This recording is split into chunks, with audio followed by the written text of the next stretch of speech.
Assalamualaikum warahmatullahi. Alhamdulillah, alhamdulillah, summa alhamdulillah. Ashhadu an la ilaha illallah wahdahu la syarika lah, wa ashhadu anna Muhammadan abduhu wa rasuluh. Wassalatu wassalamu Muhammad ibn Abdillah wa ala alihi wa ashabihi wa barak wa sallam ya rahman rahimin ya rabbal alamin. Alhamdulillah sekalian, saya dan kita semua yang saya muliakan dan saya raikan, para muallim muallimah, para asatizah, para pencinta dan penuntut ilmu di kalangan ahli keluarga saya dan kita semua, para sahabat, kenalan yang dikenali maupun yang tidak dikenali. Mudah-mudahan muqabbalah pertemuan kita di alam maya ini mengundang rahmah, barakah dan redha Allah, insya-Allah. Dengan taufik dan hidayah Allah, kita berdoa kepada Allah, Allahumma inna nas'aluka al-huda wal tuqa wal afafa wal ghina. Wahai Allah, anugerahkan kami petunjuk dan ketakwaan, yakni ketakwaan yang hakiki di sisimu, bukan di sisi makhluk maupun di sisi manusia, dan pemeliharaan, yakni penjagaan dan perlindungan dari sisimu, dan kecukupan, yakni kekayaan bagi hati kami, ilmu, iman dan amal kami, ya arhamar rahimin ya rabbal alamin. Allahumma inna nas'aluka ilman nafi'a wa rizqan tayyiba wa amalan mutaqabbala. Wahai Allah, anugerahkan kami ilmu yang bermanfaat, rezeki yang baik dan amalan yang diterima. Allahumma aftah alaina hikmataka wa anshur alaina min khazahini rahmatika ya arhamar rahimin. Rabbi shrah li sadri wa yassir li amri wahlul 'uqdatam min lisani yafqahu qawli. Wa sallallahu ala Muhammadin wa ala alihi wa sahbihi ajma'in. Amin ya rabbal alamin. Alhamdulillah sekalian yang menyaksikan pertemuan pada pagi ini. Alhamdulillah saya memilih satu tajuk pada pagi ini, apatah lagi kita berada di ambang Ramadan. Detik-detik menjelang Ramadan semakin hampir, maka berdasarkan ilmu, saya dan kita semua berkewajiban untuk membuat persiapan. Pertama, persiapan secara ilmu. Kedua, persiapan secara iman kita kepada Allah. Kedua-dua perkara ini penting. Insya-Allah, mudah-mudahan Ramadan yang menjelang tiba nanti, insya-Allah dengan ilmu, dengan iman kita beramal, maka ada nilai tambah di sisi Allah. Bagaimana Allah Subhanahu Wa Taala menghendaki kita ini sentiasa mempertingkatkan amal-amal salih, amal-amal ketaatan, maupun juga kita meninggalkan larangan-larangan Allah Subhanahu Wa Taala yang Allah hendaki kita tinggalkan. Alhamdulillah, kita dibantu oleh satu hikmat sokongan berdasarkan syarah kitab Ihya Ulumuddin ini, iaitu bagaimana telah saya bentangkan dalam pertemuan yang sebelum ini, berkaitan dengan perkara-perkara yang kita wajib ataupun harus kita kita usaha lakukan. Bagaimana dalam bab memikirkan pada diri kita sendiri, hatta pada ahli keluarga kita sendiri. Yang telah saya kemukakan sebelum ini dalam bicara pertemuan yang lalu, iaitu berkaitan dengan hal-hal yang berkaitan dengan ketaatan. Begitu juga hal-hal yang berkaitan dengan maksiat yang kita kena fikirkan secara bijaksana. Bila waktu kita kena fikir, iaitu di waktu selepas subuh. Itu waktu yang sesuai untuk kita sentuh hati kita. Waktu ba'da subuh, selepas solat subuh, dalam beberapa ketika kita ambil tempoh bertenang. Setelah kita solat berjemaah, maupun kita berzikir, kita berwirid, membaca zikir dijadikan wirid, diulang-ulang lafaznya. Kemudian setelah kita membaca Al-Quran maupun berdoa, maka setelah itulah sesuai kita mendiamkan diri kita, memikirkan tentang nasib diri, hatta pada ahli keluarga kita yang terhampir.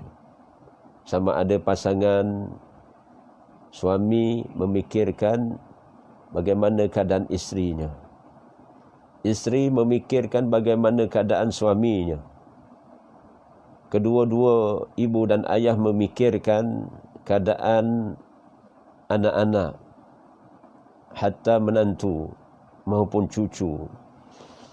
Ataupun berkaitan dengan satu kotak fikiran, cara berfikir, iaitu memikirkan tentang nasib diri dan ahli keluarga yang ramai, adik-beradik, kakak, abang, bagaimana nasib kita dan sekalian mereka. Begitu juga kita boleh memikirkan tentang orang lain, selain daripada nasab keturunan kita, kerana betapa Nabi sallallahu alaihi wasallam mengisyaratkan, bukan di kalangan kami orang yang tidak prihatin. Bahasa sekarang, orang yang tidak prihatin, mengabaikan umat yang lain, seumpama orang lain, sedangkan mereka juga seakidah dengan kita, seagama dengan kita. Begitu juga pada suatu maqam, tingkatan, apabila Allah menghendaki seseorang itu mulia, dijadikan dengan ilmu, diberi pengetahuan ilmu kepadanya, kemudian diberi penerangan tentang bagaimana sunnah yang boleh dilakukan. Khairun nas tanfa'un lin-nafs. Khairun nas antafu, disebut dalam satu mafhum hak, dalam lafaz hadis Nabi SAW, qauliah Nabi SAW, khairun nas antafa'in, disebut maksud hadis itu sebaik-baik manusia, orang yang memberi manfaat kepada manusia yang lain. Sebaik-baik manusia, orang yang memberi manfaat kepada orang lain. Itu pun satu amalan yang mulia, yang mengikut, yang disebut ittiba' sunnah Nabi sallallahu alaihi wasallam. Baik. Pada pagi ini saya bentangkan bagaimana kaedah amalan yang menyelamatkan diri saya dan kita semua, pada diri kita sendiri maupun ahli keluarga kita. Boleh kita fikirkan. Fikirkanlah. Fikirkanlah. Ada satu amalan yang bagaimana amalan ini dia mencambahkan, menyuburkan nilai ketakwaan kepada Allah Subhanahu Wa Taala.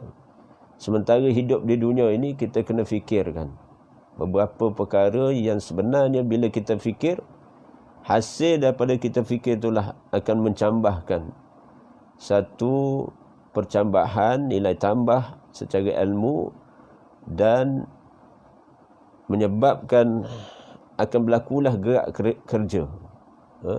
Satu gerak kerja hasil daripada kita fikir, dengan ilham daripada Allah Subhanahu Wa Taala, maka Allah berikan kekuatan hati kita dan otak fikiran kita, akal fikiran kita diberi kefahaman agama yang benar. Insya-Allah apabila hati kita ada perasaan, akal kita berfikir dengan waras, dengan sejahtera, maka masya-Allah, insya-Allah maknanya akan bermulalah langkah-langkah dalam kehidupan ini dalam berkaitan dengan hal yang menyelamatkan diri saya dan kita semua daripada diazabnya Allah Subhanahu Wa Taala. Inna lillahi wa inna ilaihi raji'un. Maka bagaimana syarah kitab Ihya Ulumuddin ini menyatakan bahawasanya sifat-sifat yang menyelamatkan kita ataupun manusia di dunia dan di akhirat adalah dengan bertaubat, menyesali dosa-dosa yang telah dilakukan, sabar menahan bencana, sabar dikala ketika musibah, bersyukur memperolehi nikmat, takut dan berharap pada rahmah Allah, takut dan berharap pada rahmah Allah. Ini amalan-amalan yang boleh menyelamatkan diri saya dan kita semua, sebagaimana firman Allah Subhanahu Wa Taala dalam surah At-Tahrim, Qu anfusakum wa ahlikum nara. Jagalah diri kamu dan ahli keluarga kamu daripada azab, diazabnya ke dalam api neraka. Azabnya sesungguhnya kita secara ilmu kita kena faham dengan baik bagaimana yang kita mohon kepada Allah. Di antara yang wajib kita mohon kepada Allah, seumpama Allah ma'ajirni minan nar, Allah ma'ajirna minan nar, jauhkanlah, peliharalah kami daripada azab api neraka. Jadi ada amalan-amalan yang menyelamatkan diri saya dan ahli keluarga kita semua daripada diazabnya Allah Subhanahu Wa Taala. Takut kepada makhluk, maka kita lari, bukan? Kita lari. Begitu juga isu coronavirus ni. Bukan bermakna kita takut pada makhluk dengan apa? Kita tidak takut kepada Allah.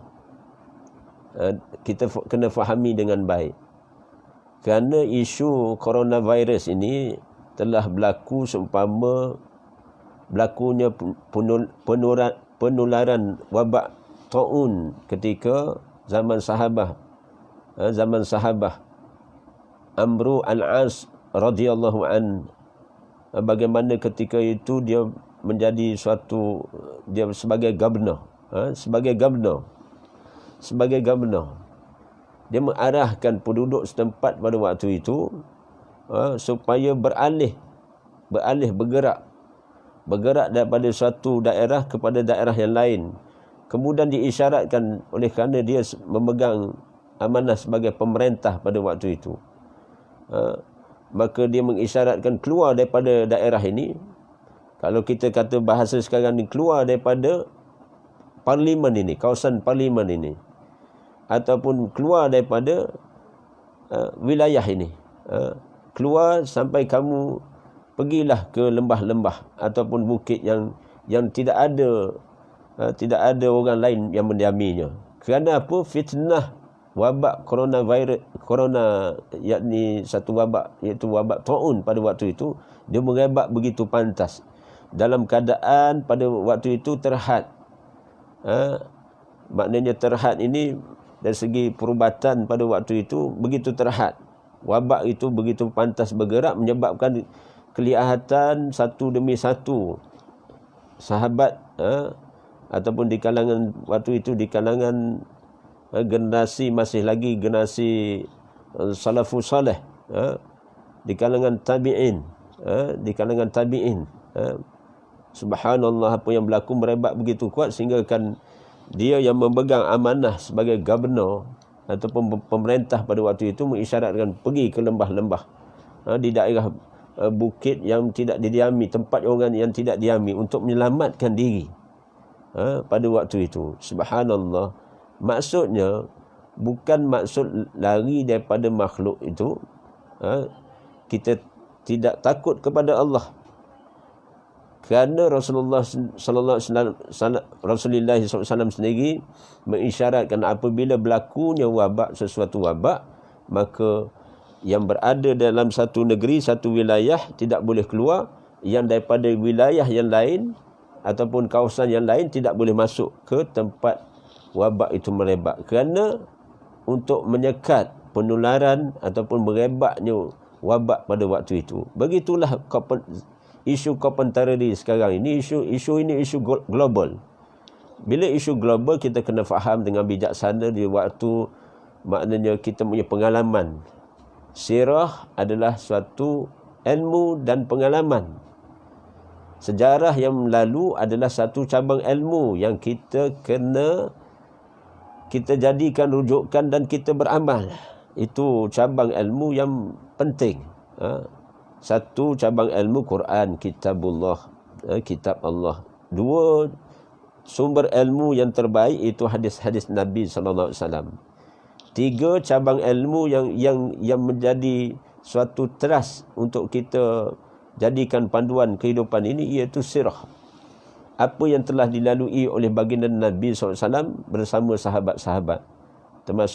Termasuklah kisah Hayatus Sabah di kalangan disebut Khulafa ar-Rasyidin. Kerana berpeganglah kepada sunnahku, kata Nabi SAW, sabda Nabi SAW, dan sunnah Khulafa ar-Rasyidin.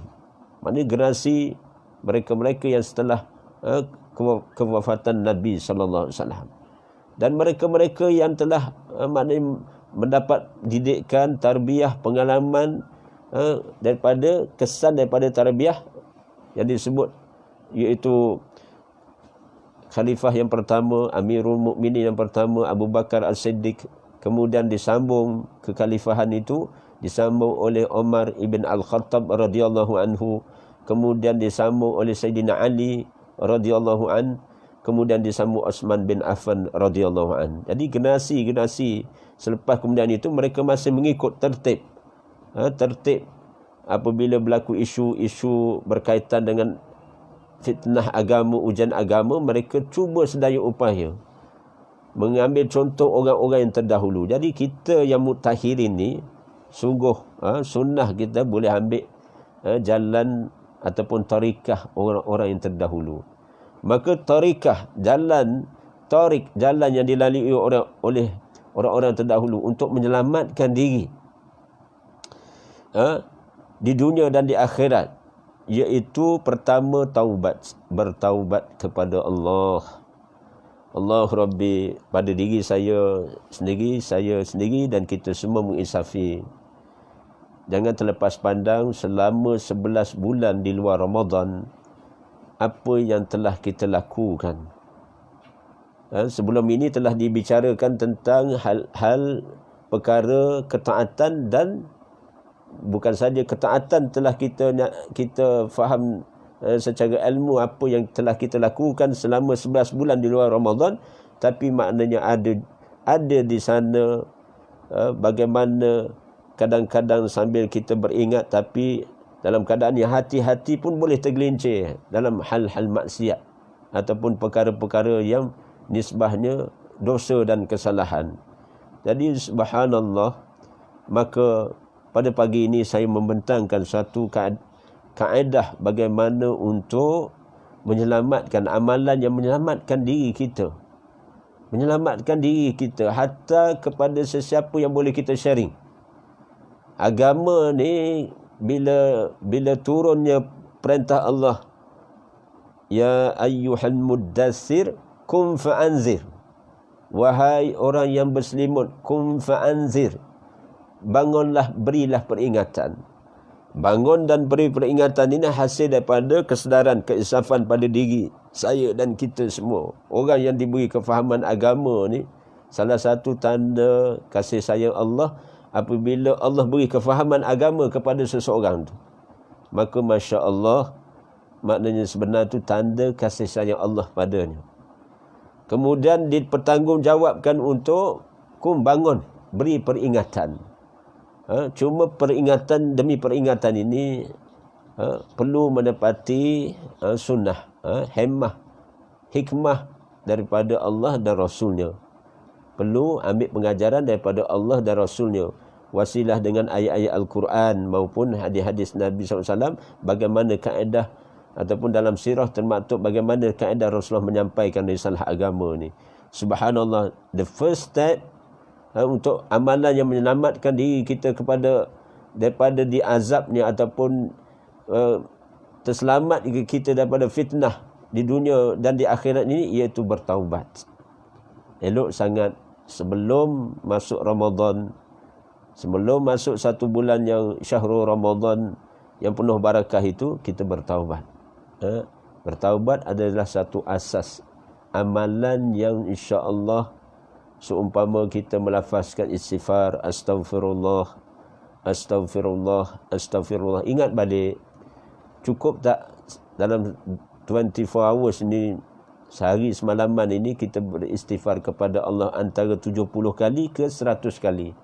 Hatta Rasulullah istighfar dan bertaubat kepada Allah antara 70 ke 100 kali sehari, semalam. Maka tanya diri kita, tanya diri saya kita sendiri, cukup tak? Kalau kira 5 waktu solat, baru 3 kali 5, 15. Maka mana lagi 55 kali lagi. Kalau kata kita nak menepati sunnah. Ramai orang sebut kita kena memperjuangkan sunnah. Dan kita faham itu satu suruhan yang baik, yang maknanya aulawiyatnya kita semua begitu. Cuma titik persoalannya, apakah kita waktu kita istighfar tu kita hadirkan rasa keinsafan. Maka para ulama di antaranya mensyarahkan bagaimana ketika kita beristighfar kepada Allah, memohon maghfirah kepada Allah, kita ingat balik dosa-dosa kesalahan yang kita lakukan waktu itu, maka membantu kita menginsafi lagi apa yang telah kita lakukan. Apatah lagi dalam memahami hakikat yang diisyaratkan Nabi SAW tentang hikmah ataupun fadail amal, tentang kalimah yang disebut seumpama sayyidul istighfar itu, iaitu perlu bagi penghulu istighfar. Penghulu istighfar. Saya ulang sebut, mungkin telah ramai di antara kita telah baca, telah hafaz. Bagi yang belum hafaz, sila hafal. Apa salahnya download di handphone, di iPad dan sebagainya, boleh kita hafal. Allahumma anta rabbi la ilaha illa ant khalaqtani wa ana abduka wa ana ahdika wa wa'dika mastata'tu a'udzu bika min syarri ma sana'tu wa abu'u laka bi ni'matika 'alayya wa abu'u bi dhanbi faghfir li fa innahu la yaghfiru dzunuba illa anta. Jadi fahami baik-baik tiap kalimah yang disebut, hadirkan hati. Allahumma anta rabbi. Bagaimana kita mengakui i'tiqad akidah kita yakin Allah ni Rabb kita. Dan kemudian kita mengakui kita ni adalah hamba-Nya. Kemudian iringilah beberapa lafaz tadi sampai ke akhir.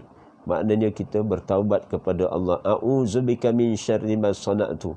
Sebelum ini pun telah saya nyatakan bagaimana hikmah bila sampai pada kalimah-kalimah seumpama aku memohon perlindungan supaya Allah lindung saya dan kita semua tidak mengulangi dosa-dosa yang telah lalu. Minta Allah Subhanahu Wa Taala jauhkan. Bila kita minta, insya-Allah Allah akan makbulkan. Allah akan makbulkan. Allah ni maha ihsan dia, rahmah dia. Dia sifatnya Ghafurur Rahim. Ghafur, maha pengampun, dan sifatnya pengasihnya Allah kepada insan-insan yang bertaubat kepadanya. Dan sebenarnya nilai taubat seorang hamba yang jujur kerana Allah, dia jujur, melakukan satu kesalahan, dia jujur kerana Allah. Subhanallah, ni betapa Allah sangat sukai dan Allah pandang dengan pandang rahmat. Kerana Allah ini sifatnya Ghafurur Rahim, dan Maha Pengampun dan Maha Pengasihani kepada hamba-hambanya. Dan disebut bagaimana amalan yang boleh menyelamatkan diri saya dan kita semua, iaitu sabar menahan musibah. Sabar, cool down, maknanya bawa bertenang, sabar. Sabar ni telah disyarahkan oleh para asatizah yang lain, panjang punya cerita. Dia ada satu tajuk yang maknanya 1, 2, 3 kuliah boleh diperhalusi. Sabar ketika ditimpa musibah, sabar ketika melakukan amal ketaatan, sabar ketika mengekang nafsu syahwah. Perlukan kesabaran. Perlukan kesabaran. Kehidupan ni adalah satu perjuangan. Saya ulang balik, kehidupan ini adalah satu perjuangan, memerlukan kesabaran. InsyaAllah bila masuk dalam Ramadan, as-siyamu nisfu sabru. Puasa adalah sebahagian daripada kesabaran. Bagaimana tak sabar, sedangkan kita setelah kita bersahur, kita dikenakan had, yakni kita berkewajiban untuk menahan diri daripada makan dan minum ketika waktu setelah fajar sampainya terbenam matahari. Perlukan kesabaran dalam mempraktikkan amalan puasa itu. Sebenarnya mengekang dalam masa yang sama, sabar dalam mengekang nafsu syahwah. Untuk Ramadan pada kali ini, tahun ini 1441 Hijrah ini, apa salahnya saya dan kita semua berazam untuk jadikan insya-Allah Ramadan yang terbaik ataupun Ramadan yang paling baik. Pilihlah di antara dua tu. InsyaAllah tak akan rugi. Sama ada Ramadan yang paling baik ataupun Ramadan, penghayatan Ramadan, ihya Ramadan yang terbaik sepanjang hayat. Katalah umur 50, akhir balik umur 15, 35 tahun dah menjalani Ramadan. 35 tahun dah menjalani Ramadan. Subhanallah, timbul persoalan. Dalam masa yang sama 35 tahun dah. Katalah seseorang tu umur 50 tahun, dia kefarduan solat, kefarduan puasa, hukum taklik bagi dia, maknanya bagi orang yang mukhallaf, yang maknanya sempurna akalnya, kemudian dia akhir balik, kemudian subhanallah sama ada solat ataupun puasa, maknanya katalah umur 50 sekarang ni, maknanya dia 35 tahun dah puasa, 35 tahun dah solat. Maka titik persoalannya, question mark, sejauh mana kita maknanya menghayati penghayatan untuk memahami hakikat solat tu, begitu juga memahami hakikat puasa tu. InsyaAllah kita akan sambung dalam tajuk itu dalam bicara yang lain. Perlunya bimbingan oleh syarah para alim ulama untuk membantu kita menaikkan taraf kita, termasuk dalam bab sabar mengekang nafsu syahwah. Bukan sekadar makan dan minum, tetapi seluruh panca indera ini ada perintah dan larangannya. Secara sekali lalu, bagaimana kita lihat pada tubuh badan kita, ada telinga untuk mendengar, ada mata untuk melihat, ada lidah untuk bercakap, tangan dan kaki diguna pakai untuk melakukan amal bakti maupun sesuatu urusan pekerjaan itu, termasuklah dalaman secara batin, secara dalaman berlaku bagaimana akal fikiran ini boleh diarah, difokus pada satu maksud. Kemudian hati ini pun boleh bertempat. Jadi nilai-nilai, maknanya dia melibatkan pekerjaan zahiriyah dan pekerjaan batiniah. Solat pun begitu juga. Puasa pun perlukan penghayatan. Kalau sekadar zahir, hukum zahir, insya-Allah sah. Solat sah juga, maknanya puasa tu. Tapi kena ada nilai tambah secara batiniah. Secara bab tentang niat. Nawaitu kita tu. Dan bagaimana kekhusyukan ketika solat. Dan bagaimana penghayatan, maknanya amalan puasa, menahan diri dan lapar dan dahaga tu. Ramadan ni sebenarnya amalannya melibatkan siang dan malam. Jangan ingat sebahagian di antara kita, sebahagian di antara insan ini, orang Melayu ataupun sebahagiannya, maknanya nak menyatakan bila puasa mereka nampak apa?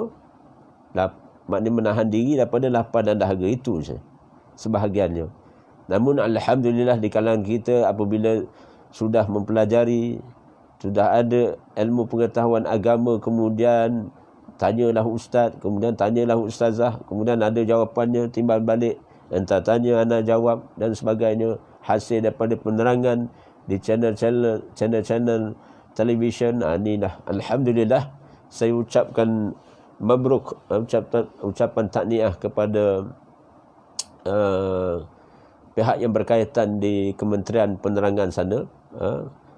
Selama ni kita bimbanglah dalam beberapa tahun yang lepas, 2-3 tahun yang lepas, nampak channel TV ni agak memang kita lihat pada channel rancangan di TV 1 maupun TV 3 maupun TV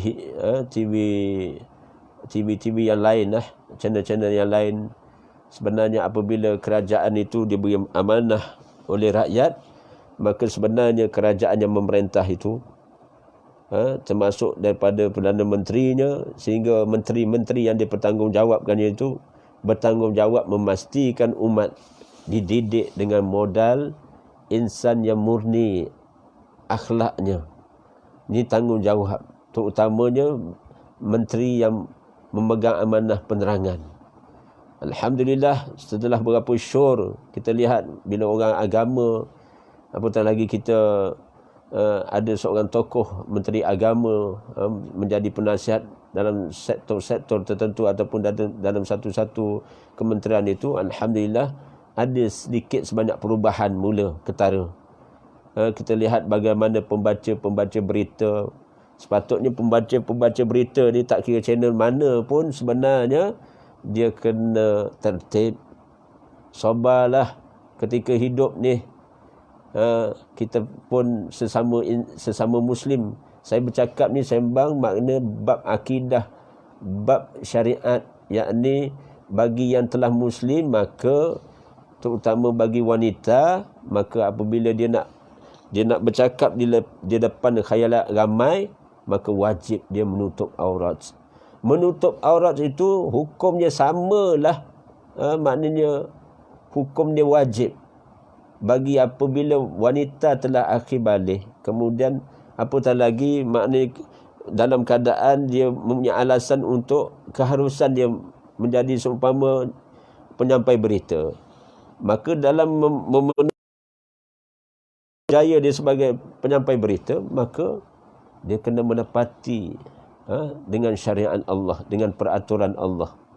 Bukan sekadar perlu menepati perkeliling Kementerian Penerangan itu saja ataupun perkeliling di radio TV Malaysia itu saja, tapi menepati dengan peraturan perundangan syariat Allah. Apabila wanita melibatkan wanita, apabila kita nak mendedahkan wanita di khailat ramai, maka wanita berkewajiban menutup aurat.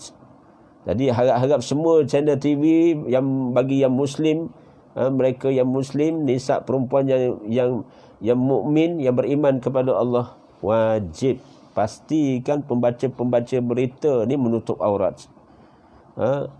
Seandainya ada lagi, maka syur ataupun kita kena sepakatlah, orang yang ada ilmu, orang-orang yang menyayangi, kita pandang mereka dengan kasih sayang Allah.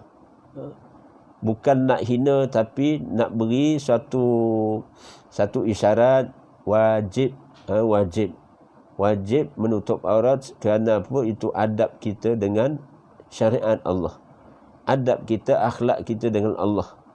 dengan agama ini. Jadi malu sebenarnya.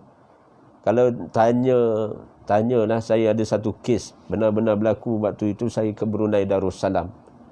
Saya sebagai contoh, apabila datangnya seorang suami mengadu hal bagaimana masalah diri dia, kemudian saya bagi satu clue kepada dia, abang panggil isteri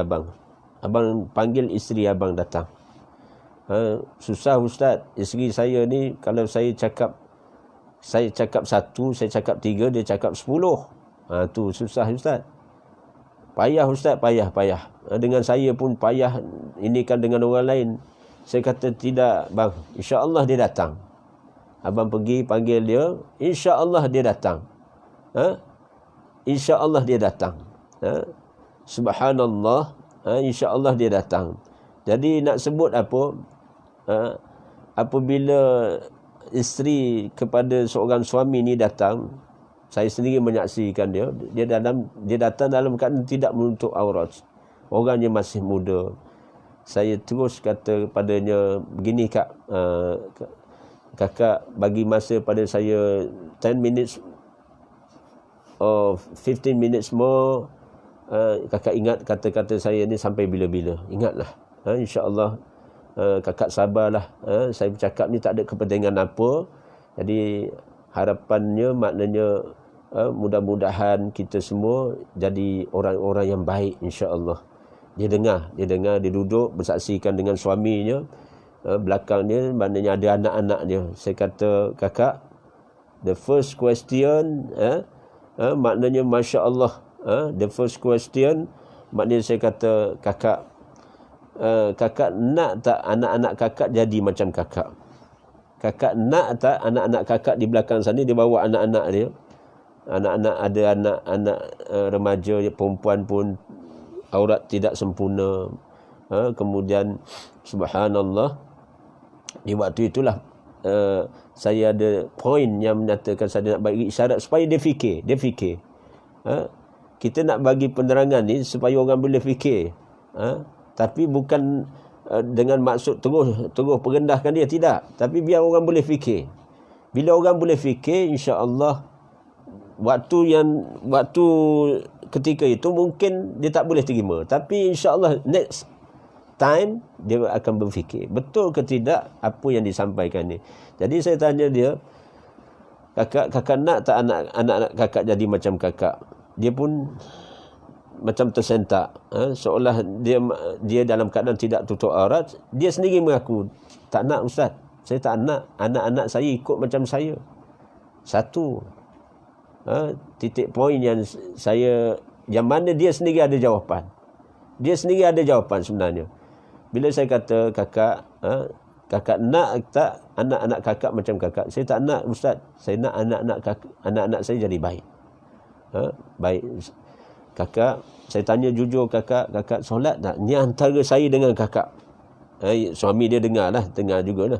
Antara saya tak hebohkan. Dan saya sebut ni pada pagi ni, ghibah yang dibenarkan, mengumpat yang dibenarkan, tidak sebut nama. Bila ada satu mengumpat ataupun ghibah yang dibenarkan, tapi tidak sebut nama.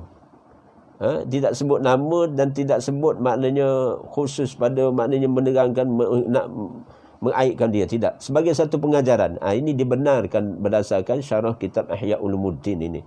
Subhanallah, bila saya menyatakan kakak solat tak? Kakak solat tak?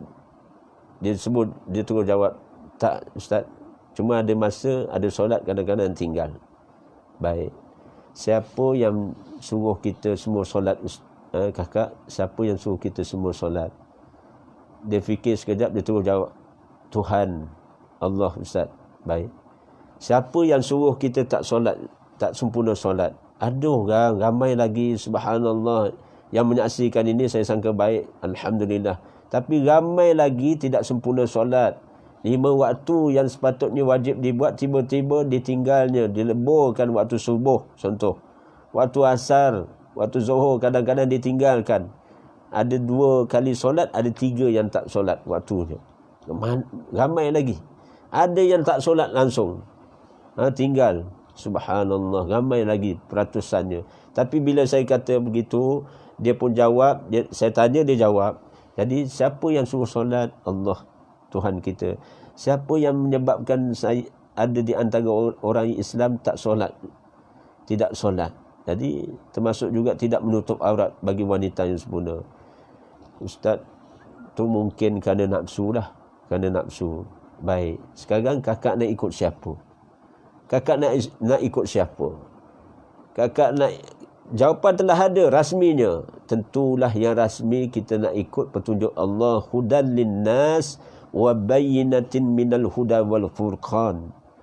Quran ini Allah sendiri memberi petunjuk, hidayah, penjelasan ke arah petunjuk. Al-bayyinah, al-furqan, yang membezakan yang mana hak dan yang mana batil. Subhanallah. Dan takkan kita nak ikut nafsu kita, syahwah kita ataupun pengaruh syaitan. Maka rasmilah jawapan pada hari ini. Maknanya kakak dah nampak jawapan dan saya sangka baik, insya-Allah kakak boleh buat. Kakak boleh buat tak? Dia sebut insya-Allah kakak cuba. Rupa-rupanya akhir cerita tentang pengesahan ini, subhanallah. Subhanallah, bila setelah saya kembali ke Malaysia balik, saya datang balik ke Brunei Darussalam, masya-Allah. Sahabat-sahabat di Brunei Darussalam ni ada dalam add friend saya di Facebook, Abdullah Al-Faqih itu. Subhanallah, nak menyatakan apa? Dia datang dalam keadaan saya tengok depan mata saya sendiri, subhanallah, Allah bayar tunai. Allah bayar tunai. Dia datang bersama suami, dan bila saya tanya khabar suami, abang saya tengok masya-Allah, alhamdulillah. Abang macam mana? Alhamdulillah Ustaz. Alhamdulillah. Nampak masa dalam perjalanan dia nak datang jumpa tu, dia ada solat di satu masjid, berhenti ramai-ramai. Maknanya abang ni sebagai imam, anak-anak pun ikut belakang, balik tertib, maknanya masuk masjid. Masya-Allah taala. Saya kata inilah hidayah milik Allah. Inilah hidayah milik Allah.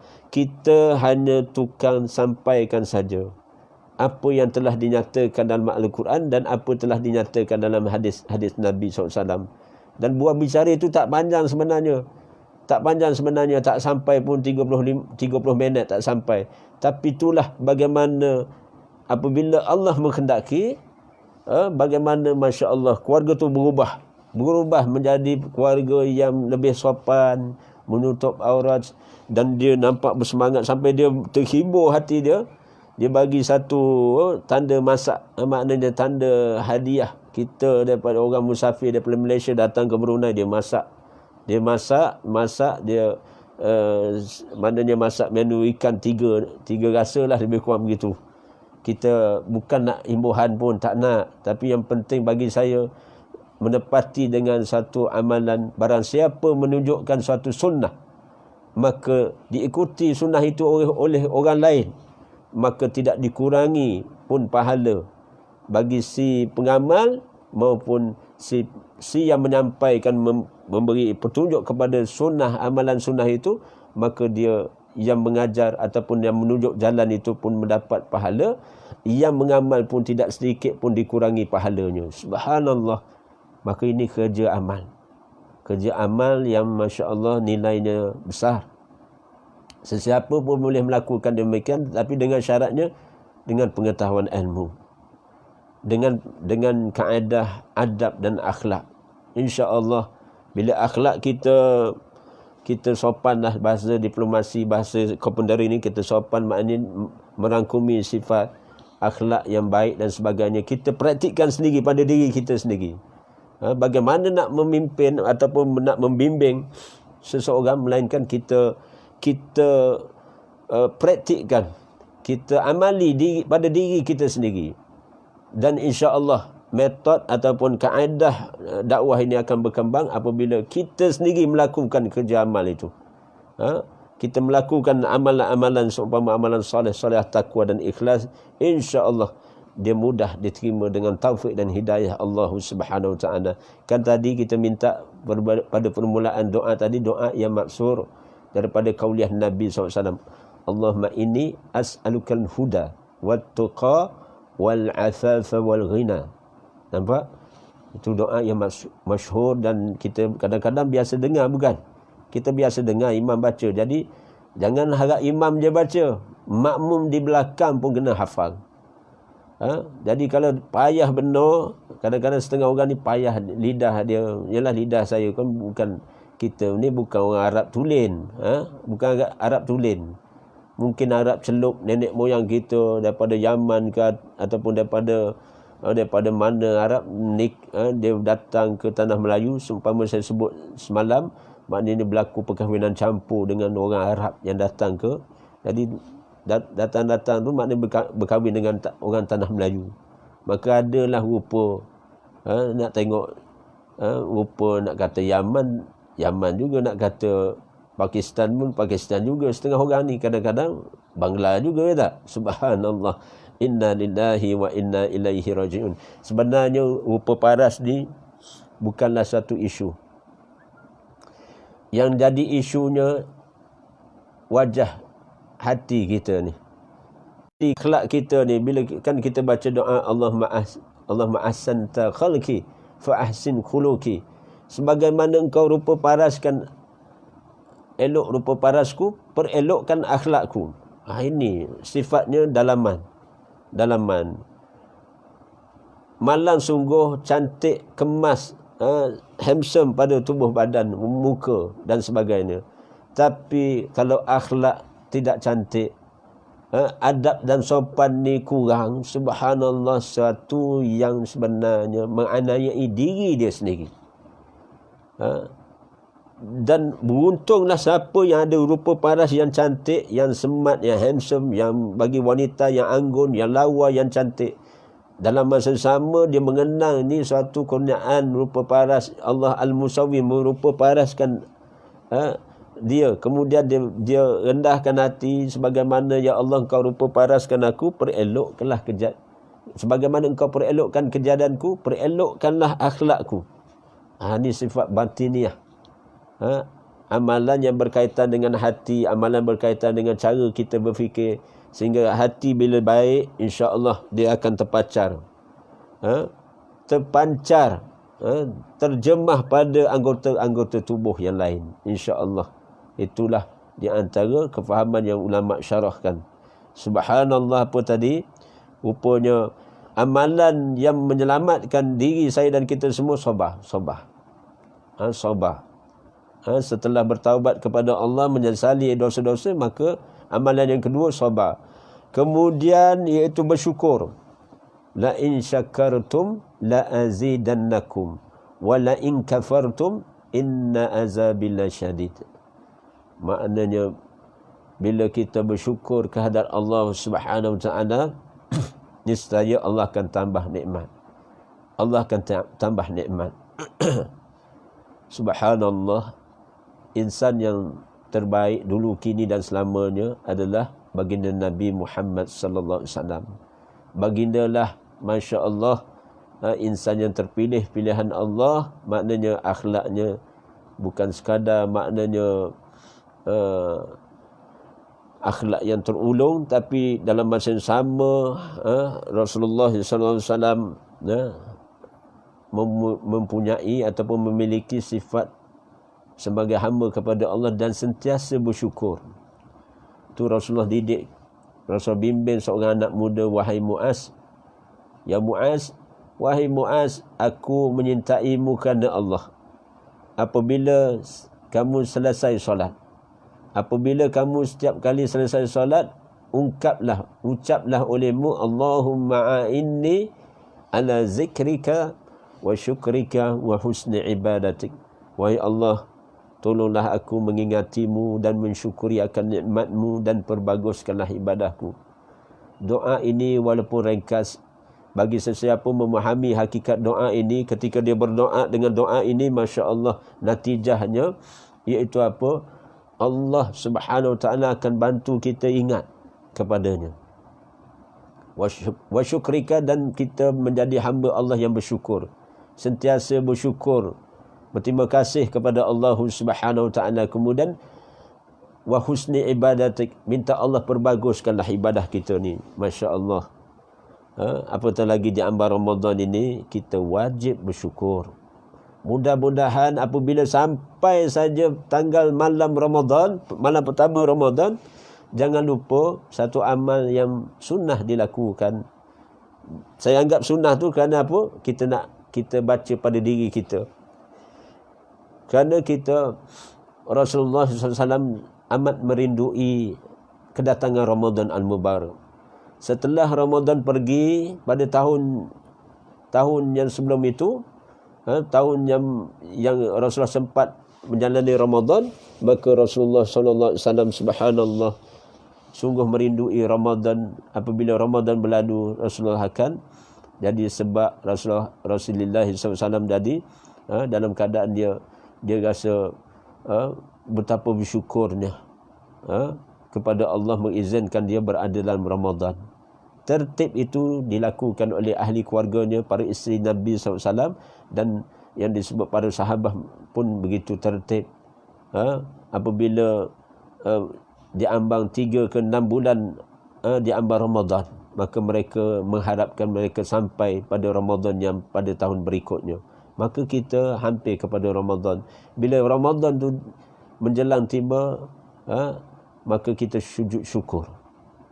Malam pertama tu, waktu maghrib tu, bila dah tahu malam tu, malam pertama, lepas maghrib tu, lepas solat maghrib ke, ataupun di antara maghrib dengan isyak, ataupun pada malamnya, kita sujud syukur. Alhamdulillah, sujud syukur. Sujud syukur kepada Allah. Alhamdulillah, sebutlah. Sebaik-baik doa kan, sebaik-baik doa Alhamdulillah.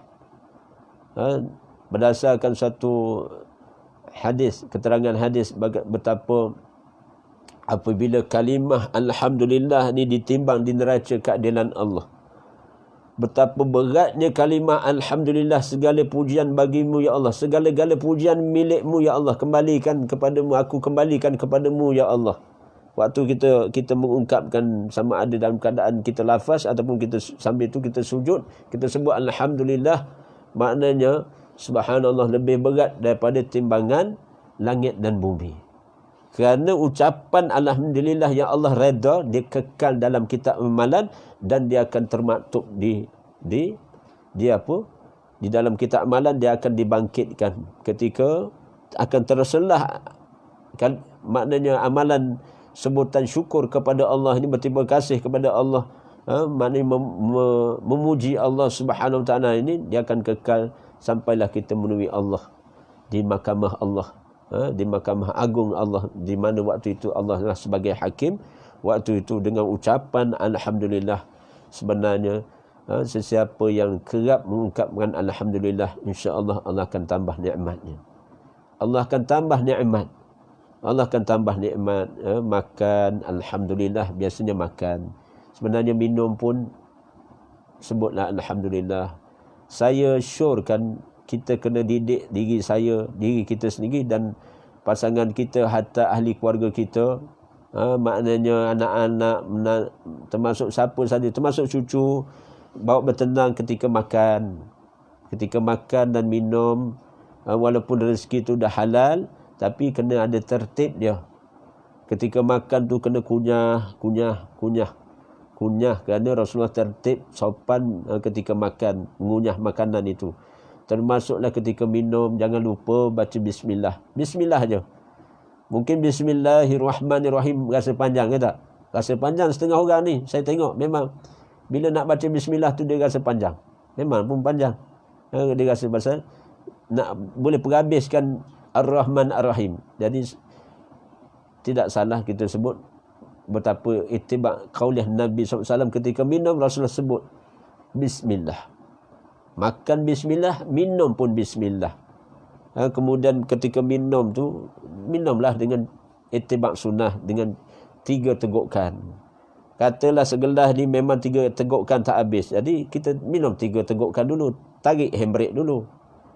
Jangan sampai ya Allah, ada ayah, ada umi, ada ibu minum sambil teguk berdiri. Ada atuk pun minum sambil berdiri, kerana nak hilangkan maknanya dia jadi kewarasan pada waktu itu. Sebenarnya Allah uji sebenarnya waktu berbuka nanti, iftar nanti, Hatta waktu sahur saya ingat tertib lagi pasal slow and steady waktu sahur. Slow sambil-sambil slow tu maknanya habis juga sepinggan setengah orang. Inna lillahi wa inna ilaihi rajiun. Tapi waktu berbuka tu memang mencabar. Maknanya setengah tu. Yang lebih subhanallah, saya tengok depan mata di satu tempat dirahsiakan negeri, dirahsiakan tempatnya. Saya sendiri melihatkan kelompok anak muda, ya Allah. Bila seorang di depan saya makan satu ibadat, satu hidangan dengan saya. Ketika dia berbuka, subhanallah. Dia berbuka tertib dah. Dia berbuka dengan di awal waktu setelah dengan muazzin azan. Dia capai minuman, dia minum lah. Lepas tu dia rasa makan buah taman, dia dah ikut sunnah dah. Minum, lepas tu ataupun makan kurma dulu ke minum. Ataupun minum dulu. Sunnahnya minum dulu baru makan kurma.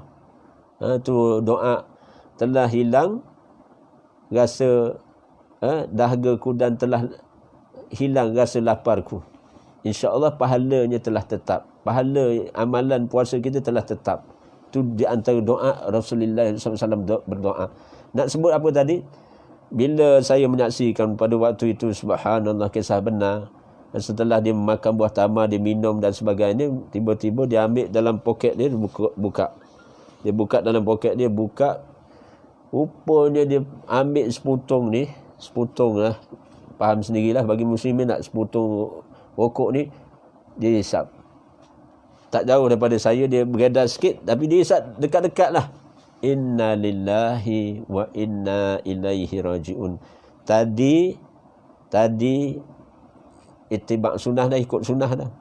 Tiba-tiba dia terus masuk gear 3, ambil rokok, isap. Bersalahan tak dengan sunnah? Bersalahan dengan sunnah lah. Pasal maknanya adab tu. Adab. Kita berbuka puasa ni, iftar ni dengan adab sunnah. Kita ada adab sunnah ini.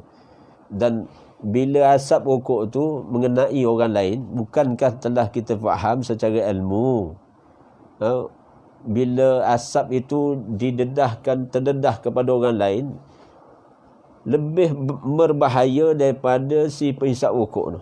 Orang yang menghisap asap rokok tu, kalau dia kerap kena asap rokok, subhanallah, kalau ayah ataupun abang, adik-beradik ada yang hisap rokok, janganlah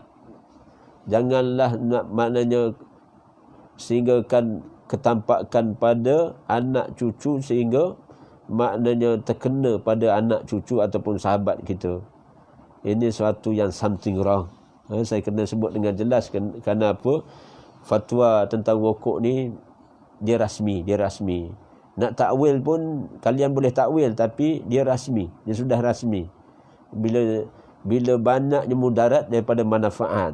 Jadi para isteri semua, para anak-anak semua, kalau kalian tengok bapa kalian ataupun ayah kalian ataupun isteri kepada suami-suami kalian masih menghisap rokok, jadi nasihatilah mereka dengan baik. Maknanya nasihatilah mereka. Kalau kita pun tak daya nak nasihat dah ustaz, tak daya dah, berbuih mulut dah ustaz, berbuih mulut. Kita berdoa, ya Allah, berilah taufik dan hidayah. Berilah taufik dan hidayah kepada suami aku. Berilah taufik dan hidayah pada anak aku.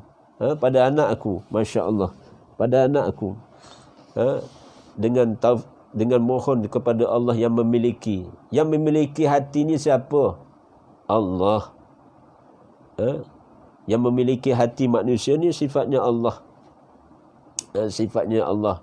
Kan ada wa asirru qaulakum awijharu bih innahu alimun bizatis sudur, dalam suratul Mulk. Sama ada kamu nyatakan, sama ada kamu rahsiakan ataupun kamu nyatakan, kamu zahirkan, sesungguhnya dia mengetahui apa yang di dalam dada kamu, yang tersembunyi dalam hati kamu. Hati ini milik Allah. Macam mana pun setengah orang, kalau kita nak suruh dia berubah, setengah orang, bukan semua orang. Tapi kalau dia sendiri tak nak berubah, tu satu hal. Mungkin dia terperangkap. Kita kena jiwa besar, kita kena lapangkan dada, tarik nafas, suruh nafas, tarik nafas, nak membimbing, nak mentarbiah anak, cucu dan sebagainya ini, berkongsi sampai ke menantu dan sebagainya, memang kena sabar. Jiwa kita kena besar. Dan insya-Allah bila mereka besar, mereka sendiri menjadi mak dan ayah, mereka sendiri akan faham kenapa mak dan ayah dulu sungguh berpesan beramal dengan amalan solehan, kemudian mujahadahlah dalam menuntut ilmu dan sebagainya. Tapi dalam masa sama, bila kita sampai kepada satu tahap, kita ada anak, ada ayah, baru kita tahu macam mana mak ayah ni menahan perasaan, macam mana mak ayah ni punya harapan. Waktu tu kita sendiri ada harapan pada anak, menantu, cucu, baru kita tahu nilainya. Bagaimana rintangan, cobaan yang dihadapi oleh orang-orang terdahulu. Maka apa tadi, nak sebutnya amalan yang menyelamatkan diri saya dan kita semua, kena rasa bersyukur dengan apa yang ada. Bersyukurlah dengan apa yang ada. Apa yang ada ni pun alhamdulillah dah, walaupun tempoh PKP ni, Allah Rabbi, negara kita Malaysia ni, kalau kita kontak dalam negara kita Malaysia ni, alhamdulillah, Allah Rabbi, bagaimana kita adanya penguasa ataupun pemerintah yang prihatin kepada rakyat. Subhanallah, bila tampuk pemerintahan pada kerajaan yang baru ini, saya dapatilah secara realistik, bukan secara dramatik, kita lihat bagaimana tanggungjawab pemerintahan, maknanya terpaksa ataupun bertanggungjawab, bukan terpaksa tapi bertanggungjawab menyara ataupun bertanggungjawab atas kemaslahatan warga di bawah tanggungan ataupun di bawah tanggungjawab sebagai pemerintah itu. Jadi ada pakej-pakej sampai pakej ransangan sara hidup, kemudian pakej ransangan tambahan dan sebagainya. Masya Allah, kita rasa syukur, alhamdulillah. Jangan tak berterima kasih. Kerana ada hadis Nabi SAW menyatakan, Rasulullah SAW mengisyaratkan, barang siapa berterima kasih kepada manusia, sebenarnya dia bersyukur kepadaku. Saya ulang balik, lafaz hadis itu dengan maksud apa? Barang siapa berterima kasih sesama manusia, sebenarnya hakikat dia berterima kasih kepada Allah.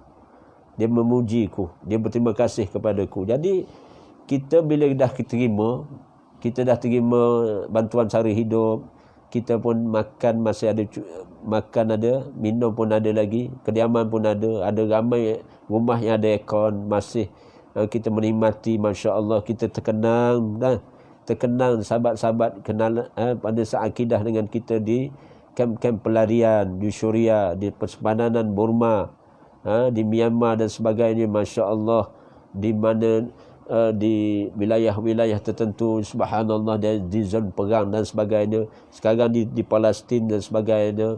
Kita bimbang dan kita dapat maklumat. Kena tengok dunia jam 11.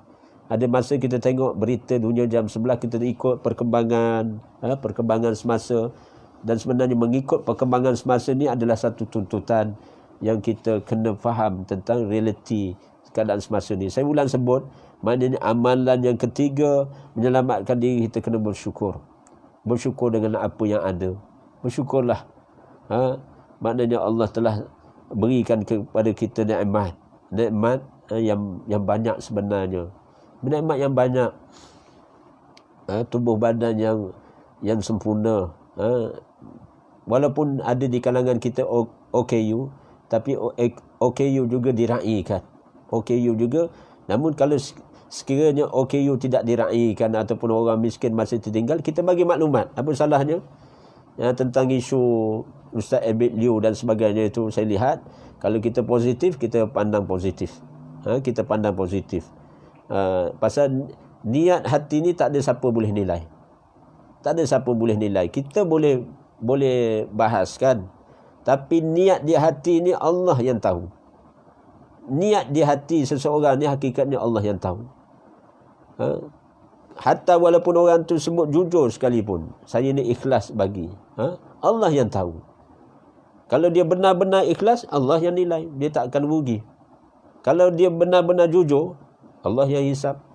Kalau dia tak jujur, dia tak amanah, seseorang tu tidak amanah, tidak jujur, tidak ikhlas, maka Allah yang hisab. Jadi tak ada ruginya kita. Yang penting makna bila bab memberi sedekah, beri himat sokongan kepada orang susah ni, bagaimana ada masa kita kena zahirkan. Kita kena ambil tanggungjawab ummah ini. Dan sahabat-sahabat melakukan demikian. Zaman Amirul Mukminin seumpama Abu Bakar As-Siddiq, zaman Umar ibn Al-Khattab, Sayyidina Ali karamallahu wajhah tu sendiri, ya Allahu Rabbi, kan kita telah dengar kisah dia Abu Turab, digelarnya Abu Turab, menantu Nabi. Sayyidina Ali karamallahu wajhah, bagaimana bila wafatnya, yakni meninggalnya Sayyidina Ali karamallahu wajhah, baru diketahui betapa amalannya apabila dia kerap dia menyediakan bekalan kepada balu-balu, pada maknanya suri rumah pada wanita-wanita perempuan yang telah kematian suami. Maknanya sekitar rumah Sayyidina Ali, sekitar penduduk setempat di kediaman Sayyidina Ali tu, Sayyidina Ali ni dia walaupun dia bukan hartawan, tapi maknanya dia walaupun dia menantu kepada Prime Minister kerajaan Islam yang pertama, iaitu baginda Nabi SAW, tapi dia tetap qanaah, seorang yang Masya Allah mempunyai satu Rasulullah sifat dia sebagai kunci gedung ilmu, dan bagaimana sifat dia mempraktikkan Al-Quran dan As-Sunnah dalam jiwa dia dan amali dia, sehingga dia menyantuni balu-balu, berapa buah rumah balu dia sediakan makanan, bekalan makanan, disediakan, kerap disediakan, sehingga diletakkan di depan rumah masing-masing. Tidak diketahui siapa yang beri. Tapi bila Sayyidina Ali karamallahu wajhah wafat, baru diketahui, terhenti amalan itu. Baru diketahui rupanya amalan sebegitu dirahsiakan oleh Sayyidina Ali, kerana dia dalam masa sama dia bertanggungjawab lah. Dia sebagai, dia nak ambil, dia nak raih redha Allah tu. Nak raih redha Allah. Dia kerana dia jaga sopan. Dia jaga adab dia dengan apa? Dengan wanita dan sebagainya. Dan dia sebenarnya hakikat dia nak menjaga hati dia. Jadi tak apa, kita baik sangka dengan Ustaz Abidio ni, satu mungkin paparan dia kemukakan, ataupun setiap hari dia paparkan aktiviti dia. Tapi kita tak tahu sejauh mana lagi di belakang mata kita apa aktiviti dia, apa infak dia. Jadi kita kena, maknanya tu saya sangka tadi, husnul zon, sangkaan baik. Yang kita tengok satu part, tapi yang berjam-jam lagi, yang maknanya di belakang mata kita mungkin dia lebih baik buat daripada yang depan-depan. Dengan niat apa? Mungkin ada orang dia nak contohkan, dia istiqamah dalam amal infak, sedekah dan sebagainya, tapi dalam masa sama, Masya Allah, dia maknanya buat amal yang lebih baik. Ada satu mungkin dia zahirkan, ada 10 lagi yang dia rahsiakan. Macam kematian saudara Abam, boceh kita, Allah maghfir lahu warhamhu wa'afihi wa'fu anhu.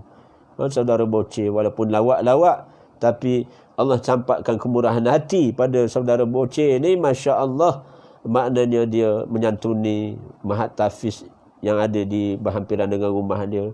Dia tolong orang yang mana keputusan keuangan, dia tolong maknanya sikit sana sikit sini, mati baru tahu. Itulah saya selalu sebut, saya teringat kata-kata Imam Asy-Syafi'i menyatakan, selalu saya ulang perkara ini, mudah-mudahan yang baru menonton ataupun baru mendengar penyataan ini dapat diamal dengan baik. Al-Imam Asy-Syafi'i menyatakan, barang siapa berhajat kepada Allah nak buka pintu hati dia supaya Allah buka pintu hati dia, terima taufik hidayah dan sebagainya, tak kira lah, maknanya hati ni ada pintu dia. Sekiranya seseorang itu berhajat kepada Allah buka pintu hati dia, maka dia tinggalkanlah perkataan yang sia-sia, tinggalkan perkataan yang sia-sia, tinggalkan dosa. Kemudian dia memiliki satu amal yang dia dengan Allah saja dia tahu. Bila 3 perkara ni dia amal, insya-Allah keyakinan Al-Imam Asy-Syafi'i rahimahullah menyatakan waktu itu Allah akan buka pintu hati, pintu taufik dan hidayah, pintu kefahaman agama dalam diri dia. Masya Allah. Kerana apa? Dia telah tinggalkan perkataan yang sia-sia. Perkataan sia-sia ni perkataan yang lara. Banyak bercakap yang lara, banyak kita sembang perkataan, kita sembang tu saja. Banyak dengan kawan-kawan maupun ahli keluarga, pastikan ada nilai tambah akhirat. Kita kena ingatkan kawan-kawan nilai akhirat. Katalah kita ada sikit kefahaman agama, kita kena ingatkan kita ni tak apalah sembang-sembang juga, tapi ada masa kita sebutlah sikit-sikit celah-celah dalam perbualan tu, ingatkan nilai akhirat, betapa pentingnya akhirat ini. Kerana hidup ni tak ke mana pun, semuanya akan ke tanah kubur, semuanya akan mati. Apa yang kita miliki ni sebenarnya semuanya akan musnah. Sebagaimana kisah Ummu Sulaim. Ummu Sulaim itu ibunda kepada Anas bin Malik radhiyallahu anhu.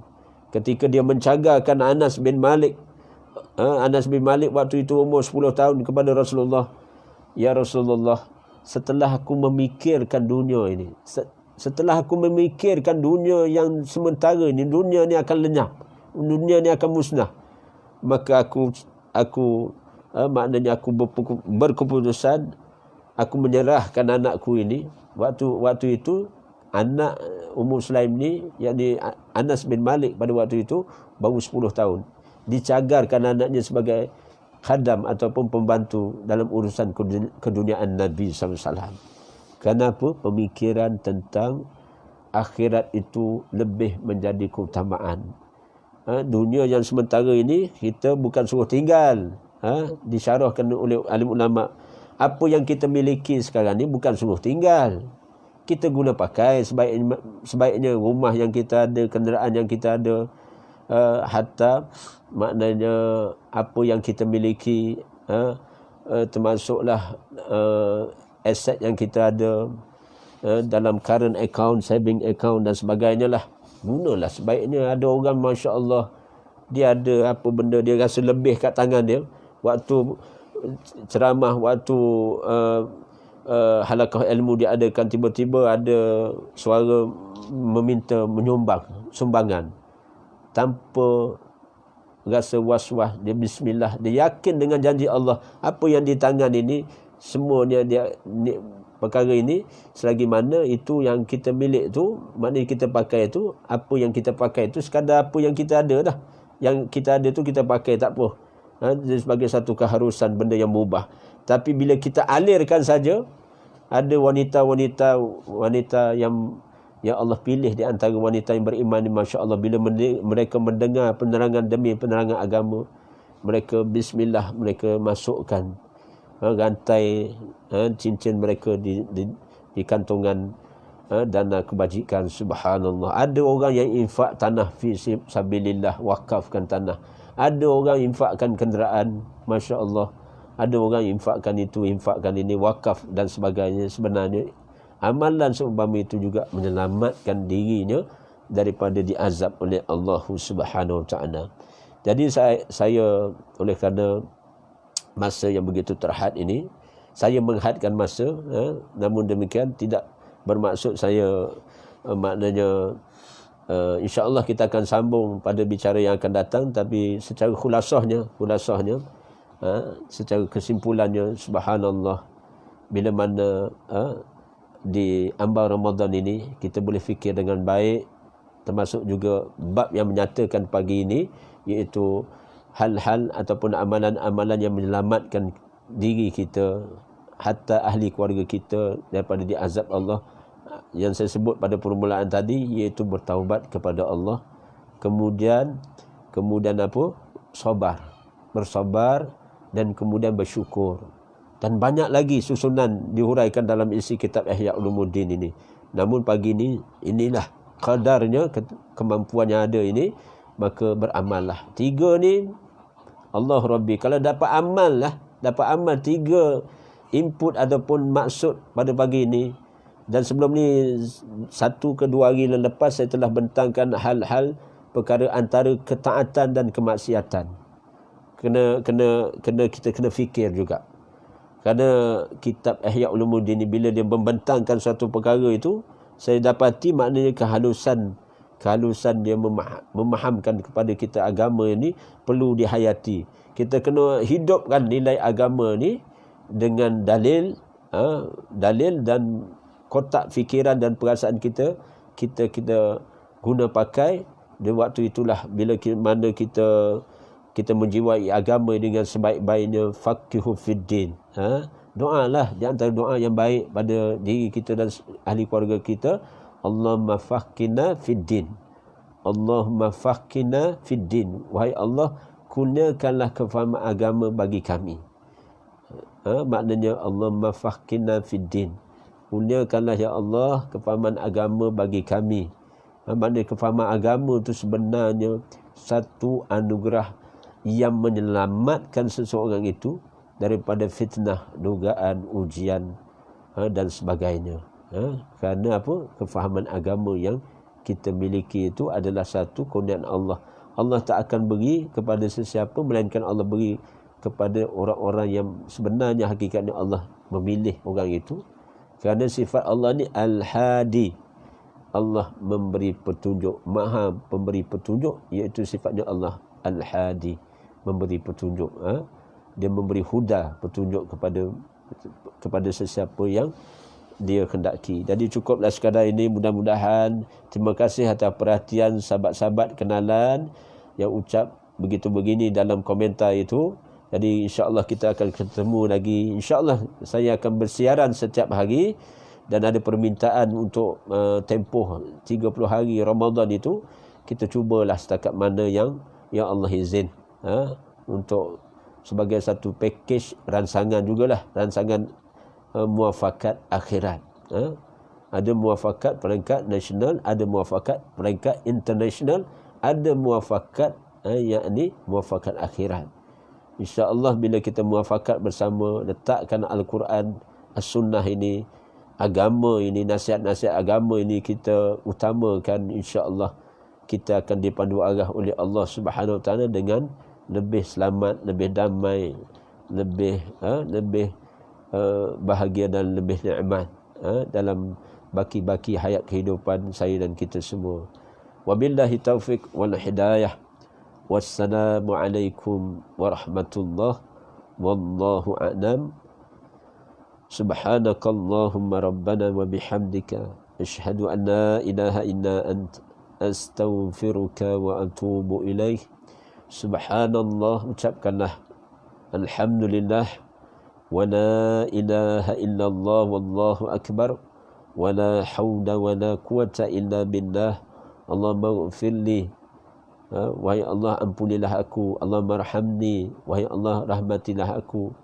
Allahumma rzuqni, wahai Allah rezekikan aku. Allahumma ighfir lana, Allahumma arhamna, Allahumma rzuqna. Guna kalimah niat jamak untuk seisi keluarga, pasangan, anak, menantu, cucu dan ahli keluarga kita. Nah, wahai Allah, gunakanlah kami. Allahumma ighfir lana, ampunilah kami. Allahumma arhamna, dan rahmatilah kami. Allahumma rzuqna, ya Allah rezekikan kami. Allahumma barik lana fima razaqtana wa qina azaban nar. Allahumma inna nas'aluka ilman nafi'a wa rizqan tayyiba wa amalan mutaqabbala. Wahai Allah, anugerahkan kami ilmu yang bermanfaat, rezeki yang baik dan amalan yang diterima. Wa sallallahu ala rabbana hablana min azwajina wa zurriyatina qurrata a'yun waj'alna lil muttaqina imama. Rabbana atina fid dunya hasanah wa fil akhirati hasanatan wa qina azaban nar. Wa sallallahu ala Muhammadin wa ala alihi wa sahbihi wa barak wa sallam. Walhamdulillah, alhamdulillah, summa alhamdulillah, amin ya rabbal alamin. Wabillahi taufiq wal hidayah. Wassalamu alaikum warahmatullahi wallahu a'lam.